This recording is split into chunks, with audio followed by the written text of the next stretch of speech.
जब हनुमान से हारे शनि। शनि के नाम से ही हर व्यक्ति डरने लगता है।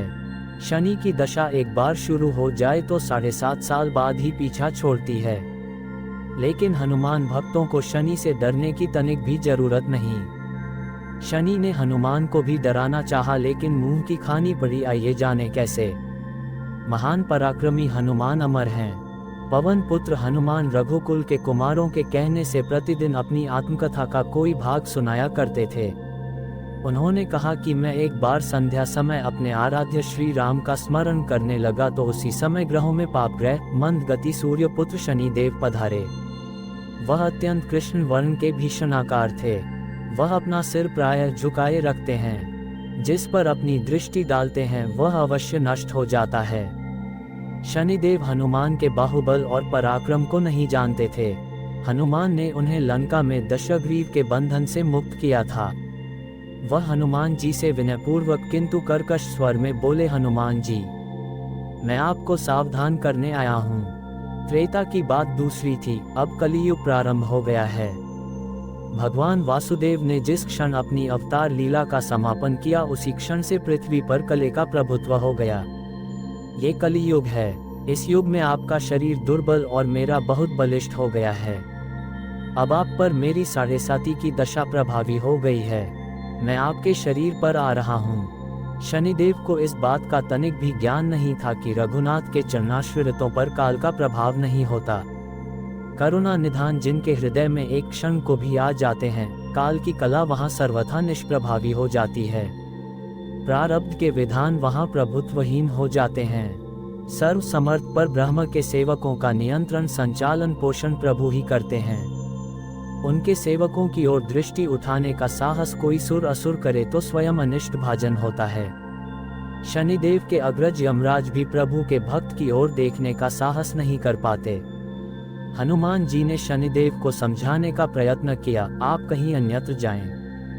ग्रहों का प्रभाव पृथ्वी के मरणशील प्राणियों पर ही पड़ता है। मुझे अपने आराध्य का स्मरण करने दें।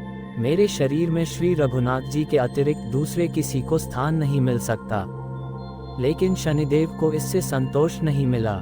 वह बोले, मैं सृष्टिकर्ता के विधान से विवश हूँ। आप पृथ्वी पर रहते हैं, अतः आप मेरे प्रभुत्व क्षेत्र से बाहर नहीं हैं। पूरे 22.5 वर्ष व्यतीत होने पर 7.5 वर्ष के अंतर से 2.5 वर्ष के लिए मेरा प्रभाव प्राणी पर पड़ता है। किंतु ये गौण प्रभाव है।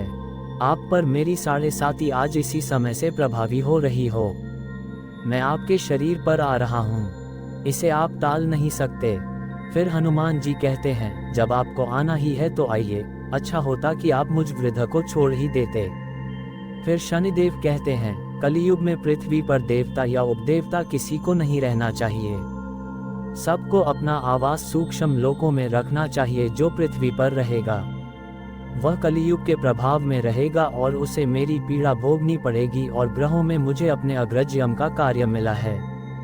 मैं मुख्य मारक ग्रह हूँ और मृत्यु के सबसे निकट वृद्ध होते हैं, अतः मैं वृद्धों को कैसे छोड़ सकता हूँ। हनुमान जी पूछते हैं, आप मेरे शरीर पर कहाँ बैठने आ रहे हैं। शनिदेव गर्व से कहते हैं, प्राणी के सिर पर। मैं 2.5 वर्ष प्राणी के सिर पर रहकर उसकी बुद्धि विचलित बनाए रखता हूँ।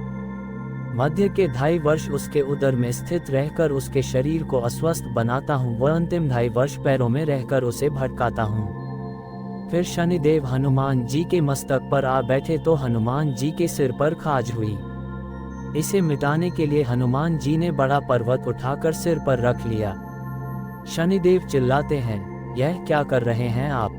फिर हनुमान जी कहते हैं, जैसे आप सृष्टिकर्ता के विधान से विवश हैं वैसे मैं भी अपने स्वभाव से विवश हूँ। मेरे मस्तक पर खाज मिटाने की यही उपचार पद्धति है और आप अपना कार्य करें और मैं अपना कार्य। ऐसा कहते ही हनुमान जी ने दूसरा पर्वत उठाकर सिर पर रख लिया। इस पर शनिदेव कहते हैं, आप इन्हें उतारिए, मैं संधि करने को तैयार हूँ। उनके इतना कहते ही हनुमान जी ने तीसरा पर्वत उठाकर सिर पर रख लिया तो शनि देव चिल्ला कर कहते हैं, मैं अब आपके समीप नहीं आऊंगा। फिर भी हनुमान जी नहीं माने और चौथा पर्वत उठाकर सिर पर रख लिया। शनिदेव फिर चिल्लाते हैं, पवन कुमार त्राहि माम ताहि माम, रामदूत आंजनेयाय नमः।